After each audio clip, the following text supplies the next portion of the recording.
Selamat datang di channel pembelajaran PPKN bersama Ibu Mariani. Halo anak-anak sekalian, apa kabar? Ibu harap semua dalam keadaan sehat. Nah, seperti yang kalian lihat, Ibu sedang memakai sebuah kain.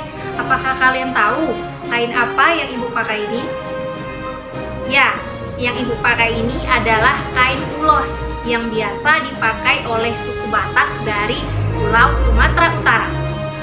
Kain ulos ini biasa dipakai oleh suku Batak untuk acara-acara adat seperti pernikahan dan tari-tarian. Kain ulos merupakan salah satu keberagaman yang ada di Indonesia. Masih banyak lagi keberagaman yang ada di Indonesia. Pada kesempatan ini kita akan membahas materi PPKN tentang keberagaman suku, agama, ras, dan antar golongan. Check it out! Sebelumnya kita saksikan video berikut ini.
Setelah kamu melihat video tadi, kamu bisa lihat keberagaman suku, agama, ras, dan antar golongan begitu banyak di Indonesia. Video tadi juga terlihat tarian-tarian Indonesia dari berbagai suku yang ada di Indonesia dari Sabang sampai Merauke. Kita masuk langsung ke materi. Apa sih faktor penyebab keberagaman masyarakat di Indonesia?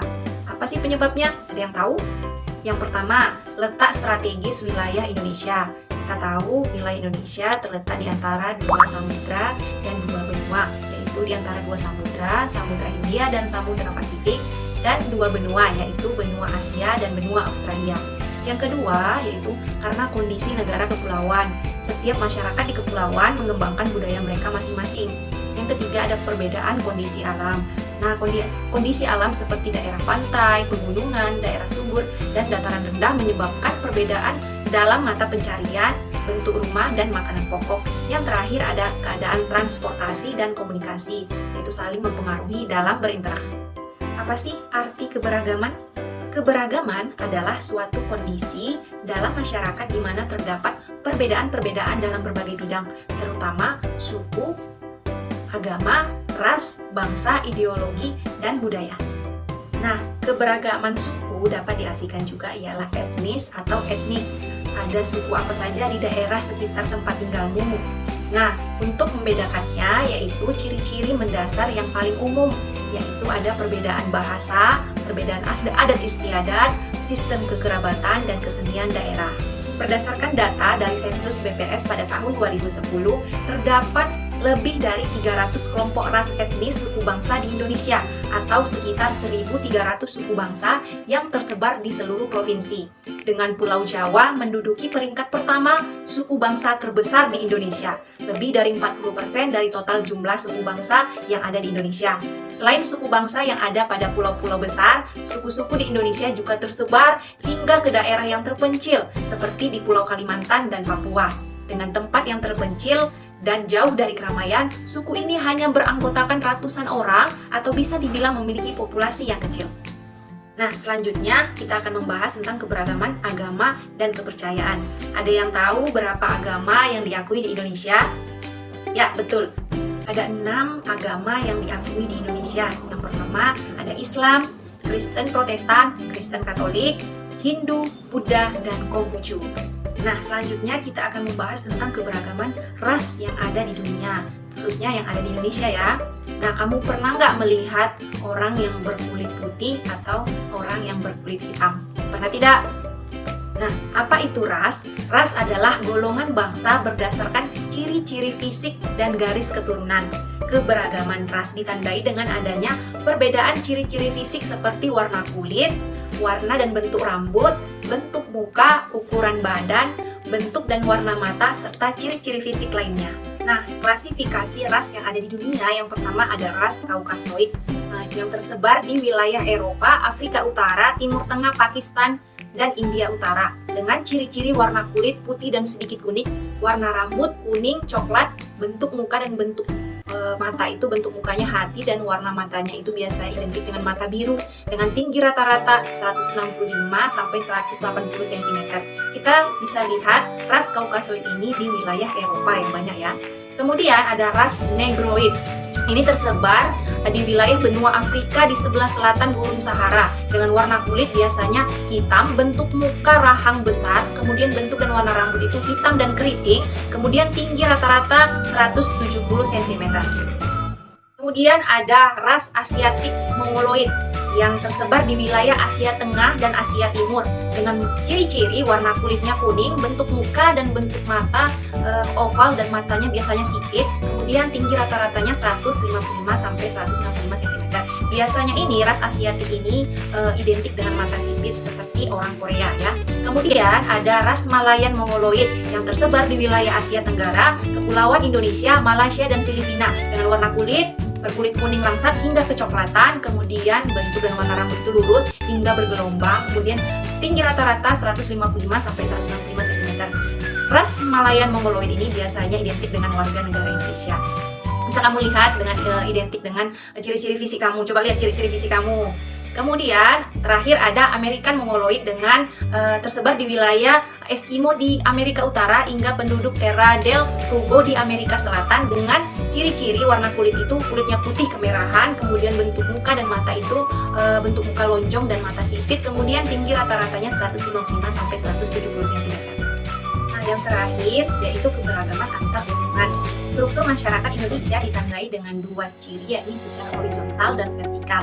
Secara horizontal yaitu perbedaan suku bangsa, agama, adat istiadat, dan kedaerahan. Nah, secara vertikal ada lapisan atas, menengah, dan bawah. Coba kamu perhatikan apa pekerjaan yang ada di lingkungan sekitarmu. Misalnya ada pekerjaan dokter, polisi, guru, nelayan, sampai guru.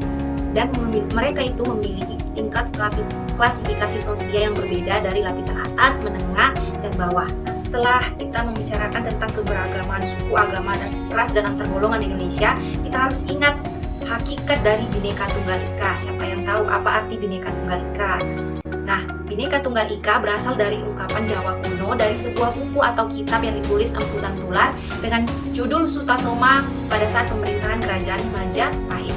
Kemudian, semboyan Bhinneka Tunggal Ika terdapat pada lambang negara Republik Indonesia, yaitu pada burung Garuda Pancasila. Setelah kamu tahu keberagaman yang ada di Indonesia, mulai dari keberagaman suku, agama, ras, dan antar golongan, nah tidak ada lagi yang namanya perpecahan, justru menciptakan kesatuan bangsa. Kemudian kamu akan mengetahui kekayaan bangsa yang sangat berharga dan memahami apa itu semboyan Bhinneka Tunggal Ika. Kemudian keberagaman dapat dimanfaatkan sebagai sumber pengetahuan atau pengembangan ilmu serta kreativitas dan inovasi bangsa.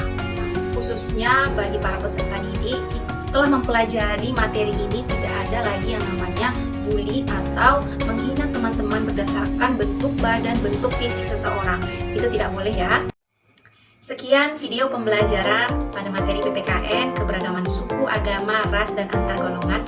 Nantikan video-video menarik lainnya. Assalamualaikum warahmatullahi wabarakatuh.